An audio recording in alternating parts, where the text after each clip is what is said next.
आंनि भिउवार्स साफ्रोमनिसिमबो गोजोननाय जासिहरनाय थाबाय। दिनै आङो दंफैयो क'क्राझारावहाय।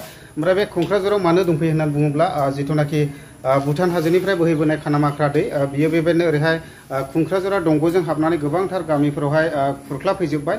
जायफोरा खुरख्ला जादों न' बां गैया ओरैबायदि बारि बागान खुरख्लानानै लांजाबाय, लोमजाबाय, बिसोरो बेबायदिनो रिलिफ केम्प थानो गोनां जादों। ओमफ्राय दाबथाम दाब्रैसो रिलिफ केम्प थानो गोनां जाबाय।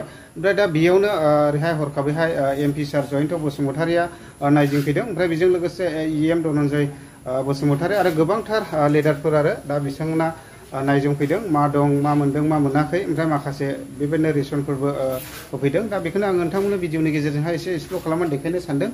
ओमफ्राय बेजों लोगोसे जिथुनाखि ओजोंहाय खानामाख्रा दैखौहाय खालामाथि हाजोनि आफाङावहाय प्रटेक्सन होगासिनो दङ। दा बियो माबायदि आवगायदों आङो ओरैहाय धनन्जय EM सारनिफ्राय एसे मिथिना लागोन। नोंथांमोना जोबजासे नायलांनो हागोन, अब्लानो गासैखौबो मिथिलांजोबगोन। अब्ला नायलांनो हागोन लोगोफोर। दा सारा बेबायदिनो जायगायाव थांदों जिथुनाखि खानामाख्रा प्रटेक्सन होगासिनो दं बे जायगायाव। दा सारा जेनेबा माबायदि आवगायनाय नुबोखो एबा बे दैखौहाय थेनो हागोन ना हाया बेखौ एसे मेसेज हरनो थाखाय सारनिसिम खावलायनाय थाबाय। दिनैनि दिनावहाय क'क्राझार आरो सुबाइझार स्पेसियेलि बे एरियाया जिहेतु खानामाख्रा दैया एबा कालामाथि दैया जिबायदि गति खालामदों, जिबायदि लोमदों, माने जि जायगायाव दैमा गैया बे दैमा गैयि जायगायाव दैमा सृष्टि खालामनो नागिरदों बे दैया। जोबोद माने दुखुनांथाव बाथ्रा आरोखि। दिनैहाय बे एरियायाव गोबां हा गैजायै, न' गैजायै मानसि ओंखारबाय, दैयानो होखारबाय। दा बेखौनो जा बिटिआरनि चिफ मानगोनां प्रमद बर बिथांनि थिननाय बायदियै, बिथांनि बिथोन बायदियै जोङो एकदमबारे खालामाथियाव स्पटआव थांनानै जोंनि माने प्रब्लेमफ्रा डे एन्ड नाइट सान हर खामानि मावै मावै दिनैनि दिनावहाय 60% साक्सेस जाबाय। जोङो 60%खौ जुदि 70% आरो 10%आव जुदि खामानि मावनो हायोब्लानो बे ओनसोला दिनैहाय बिपद मुक्त जाथारगोन नङा जाथ'गोन। आं मोनसे बुंनो हायो दिनैनि दिनावहाय बे माने सुबाइझार आरो नैबे क'क्राझाराव ओनसोला पारमानेन्ट मोनसे सलुसन, पारमानेन्ट मोनसे माने राहा जाबाय आं बेखौ दिनै बुंनो हाया। जास्ट फर द टाइमिं दसेनि थाखायल' बेखौ जोङो डाइभार्सन खालामनो थाखाय बेब'स्था खालामगासिनो दं। फैबाय थानाय समावहाय मेसेङाव फुरा फुल सार्भे खालामनानै बेखौ एकदम पारमानेन्ट सलुसन खालामनायनि बेब'स्था खालामाब्ला भबिष्यत अन्धकार जानानै दं। दायो जिथुनाखि क'क्राझारा दंग'जों फैनानै खुरख्ला फैनाय दै बेखौहाय UG सारा गावनि निजिस्स मेगनजोंनो नायदिंगासिनो दङ नै।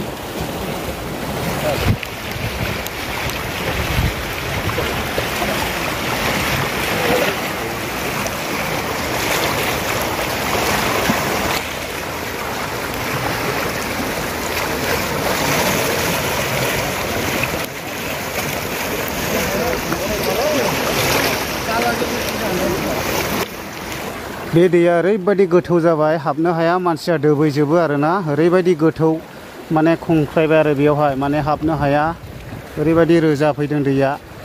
दा बे दैयानो लोमसावजोबनानै न'फ्रा संहार जाजोब्बाय आरो ओरै खोलाहा। दा बेखौनो सारा नायदिंदों। गोबांथार लिडारफोर दंफैयो।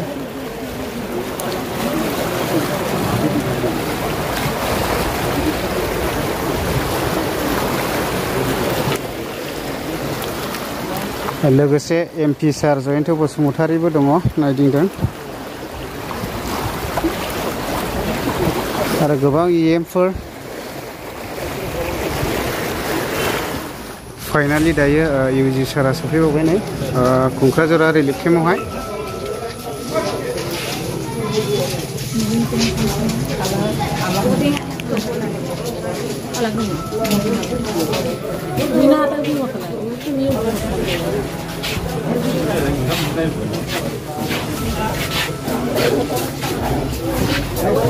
আমার বিটিআর চিফ মহাদয় কথা আছে বিশেষ সুবিধাৰ কাৰণে আহি পোৱা নাই। আমাৰ এই ক'ক্ৰাঝাৰা DCPC অন্তৰ্গত ক'ক্ৰাঝাৰা 4জন ব্যক্তি বা 4টা ফেমিলিয়ে নিৰসন হৈ ডিসপ্লেস হ'ব লগা হৈছে। এতিয়া কৰবাৰী এৰি পেলাই ৰিলিফত থাকিব লগা হৈছে। এই পৰিয়ালৰ কাৰণে BTC চৰকাৰ বা আমাৰ চিফৰ পৰা 25,000 সাহায্য প্ৰদান কৰিব বা চেক প্ৰদান কৰিব কিন্তু আমি আনুষ্ঠানিকভাৱে দি দিম প্ৰথমে আমাৰ অসমৰ মন্ত্ৰী যিকোনো ডাঙৰীয়া দিব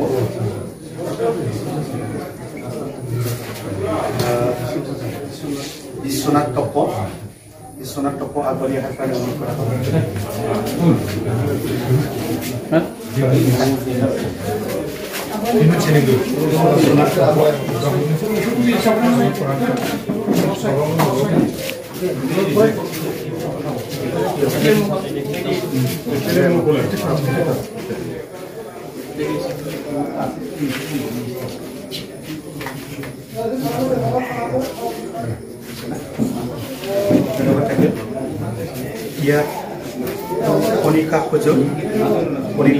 কণিকা খোজৰত চেক প্ৰদান কৰিব আমাৰ MP জয়ন্ত বসুমতাৰী অনুৰোধ কৰা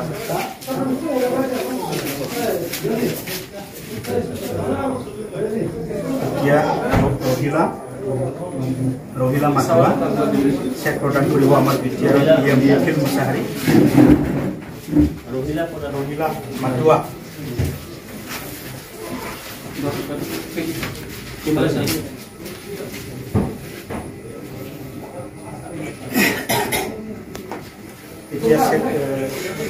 डेविड मुसाहारी चेक प्रदान करिब आमार UPPL जेनेरेल सेक्रेटारी राजन आचार्य डांगरिया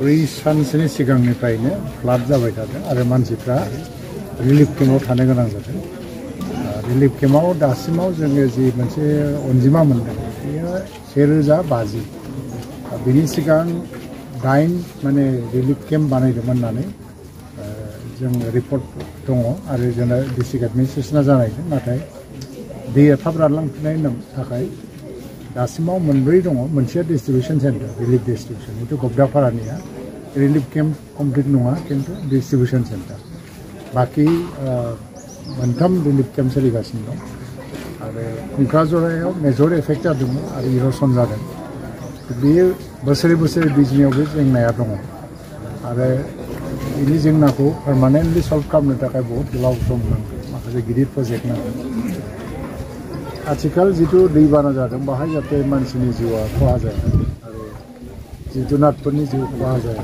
बेखौ जों नायनो फैबाय बाकी जायफोरनाखि दा कुंक्राझाराव न' खुरखा जानानै कमप्लिटलि न'आ डेमेज जाबाय बेवहाय BTCनिफ्राय 25,000 राङै चेक होदों जों बेखौ दिनै कुंक्राझाराव होबाय जायना कमप्लिटलि इर'सनजों न'आ खुरखा जानानै जोबलांबाय लोगोसेनो दा बे दैबानायाव पार्शियेलि डेमेजलि एसडमानि आन्डाराव माने DDMA होगोन डिस्ट्रिक्टआव बेखौ नायगोन आरो बेसेबां डेमेज जादों बेखौ रिपर्ट हरगोन बे मथे कम्पेनसेसना जेरैबायदि गाइडलाइन होनाय जागोन दा इसोरखौ आङो साबायखर होयो आरो जों बयबो गावबा गावखौ जोथोन लालायनानै थानांगौ जाहाथे रावनिबो जिउआ खहा जाया मेइनलि माने उन्दैफोरनि जिउआ खहा जानो नाङा बायदिसिना उन्दैफ्रा बेमारजों भुगिनानै जाहाथे गोग्लैया बेफोरखौ जों नोजोर होनांगौ ओंखायनो जिल्ला प्रशासन आरो साब डिभिजननि जि बेंगिरि SDO बेजों जों दङ जों गासैबोखौबो गोख्रों नोजोर होनो थाखाय बिथोन होनांगौ गालांगोन आरो बुंलांगोनबो दा बुंनायबो जाबाय जोथोनखौ लागासिनो फ्लाडनि प्रब्लेमा अल इन्डिया मोनसे रिसार्च जाबाय थादों बोरै कन्ट्रल खालामनो फार्स्टआव साननानै नायदोंमोन माबे एम्बेंकमेन्ट बा माथावरिफ्रा कन्ट्रल खालामनो हायो खिन्थु बियो मोनसे मा इनफ्रास्ट्राक्चार बिल्डिंजों बेखौ कन्ट्रल खालामनो हाया नेचारेल प्रब्लेम नेचारेलि सल्भ खालामनांगौ दा ओंखायनो गभर्नमेन्ट अफ इन्डिया गोबां जायगायाव जेराव फ्लाड प्रन एरिया बाहाय मा होनदों अमृत सरोवर बानायनायनि थाखाय जोबोद जर होदों आसामाव मेक्सिमाम अमृत सरोवर नांगौ दैखौ एबजर्ब खालामनानै जमा दोननो फार्स्टिं जोंनाव वेटलेन्डफ्रा जोबबोगासिनो दं जाय वेटलेन्डआ सारप्लास वाटारफोरखौ एबजर्ब खालामनानै दोनोमोन दा बे वेटलेन्डफोरखौ फबनानै जोङो बायदिसिना स्ट्राक्चार बबा बिल्डिं लुबाय बबा लामा लुबाय बेफोरनि खारनावबो दैफ्रा अभारफ्ल' जायोबा बेखौ एबजर्ब खालामनानै दोननो हानाय केपासिटिया जोंना गोमालांबाय थादों सयल कनजारभेसन डिपार्टमेन्टनिफ्राय दिनैहाय गोबां जोङो अमृत सरोवर बानायगासिनो दं लोगोसे डिफरेस्टेसन जादों हाग्रा बंग्रा गैलिया आरो लोगोसेयैनो जोंनि नसुङाव थानाय जि भुटान रायजोआव गोदो माने इनफ्रास्ट्राक्चार डेभेलपमेन्टफ्रा खुब ल'मोन दा मेसिभ माने बिल्डिं कनस्ट्राक्सन लामा कनस्ट्राक्सन जानायनि खारनाव अन्थाइफोरखौ बिसोरो जावख'गासिनो दं अन्थाइ एक्सप्लर जाबाय थादों बिनि जाउनावबो रिभार कर्सफ्रा चेन्ज जालांबाय थादों दा बेखौ गासैबो साइन्टिफिकेलि स्टाडि खालामनानै गभर्नमेन्ट अफ इन्डियाया पार्मानेन्ट सल्युसननि थाखाय नेचारेल एप्रोच माखासे लागोन आरो बिनिफ्राय जेराव जेराव इनफ्रास्ट्राक्चार नांगौ खालामगासिनो जोंनि दा वाटार रिसोर्सेस डिपार्टमेन्टआ गोबां जायगायाव माथावरिबो जेराव जेराव नांगौ बानायगासिनो दं बेजों एसे एसे कन्ट्रल जादों देग्लाय आसामाव जुदिअ डिस्ट्रिक्ट नाङै गासै प्राय 30टा बा 28टा डिस्ट्रिक्टखौ एफेक्ट जानायनि रिपर्ट होदोंब्लाबो डेमेजनि जि मोनसे रेट बे डेमेज रेटआ आगोलनि बा दैबानाफोर जालांनायनिफ्राय एसे बाङाय खम जों नुनो मोन्दों थेवब्लाबो टिम आसामा बिनि सायाव सान हर खामानि मावगासिनो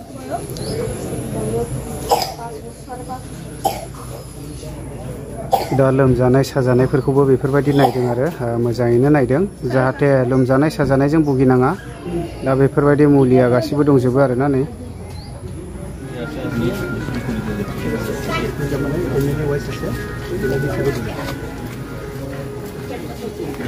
दा जेसेबांनाखि फेमिलि वाइज दङ रिलिफ केम्प थानायावहाय दा बेफोरबायदि मुसारि थुसारि आरो गोबांथार पारफेक्ट आरो बाल्थिं गोबां सानथ्र'हायि बेबायदिनो स्किम बेफोरबायदि रेसनखौ राननानै होनाय जादों लोगोसे जोंनानै एमपि सार जयन्त बसुमतारी दा बेबायदि आरो